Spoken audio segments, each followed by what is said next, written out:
Баршаңызға сәлем достар, менің арнама қош келдіңіздер. Бүгін сіздермен өте дәмді, ерекше салат дайындайтын боламыз. Міндетті түрде видеоны соңына дейін қарап, менің рецептім бойынша жасап көрсеңіздер болады.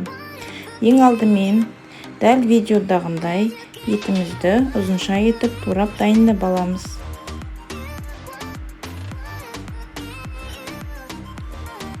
Енді табаға майымызды қыздырып, оған етті саламыз.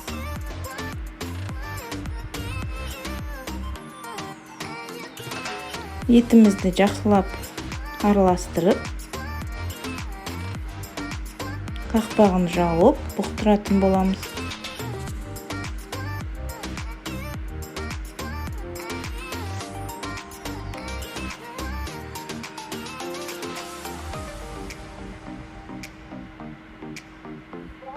Бұқтырылған етке соя құямыз. Жақсылап араластырып, етіміз әбден жұмсарғанша пісіреміз. Енді сәбізімізді үккіштен дәл видеода етіп өткізіп аламыз. Қиярымызды ұзынша етіп турап аламыз.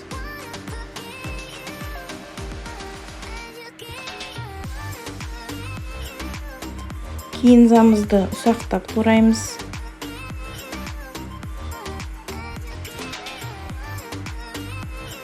Көк пиязымызды дәл видеодағындай ұзынша етіп турайтын боламыз.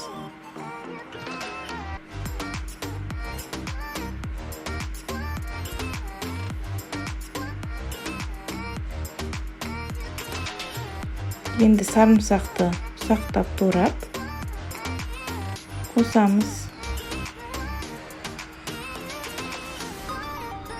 Енді қызыл бұрыш себеміз, уксусымызды құямыз және қызып тұрған майды үстіне құйып, салатымызды жақсылап араластырамыз. Қалауларыңызша соевый соусты қосуға болады. Менің видеом бойынша міндетті түрде жасап көрсеңіздер болады. Менің арнама тіркеліп, қоңыраушаны басып ұмытпаңыздар.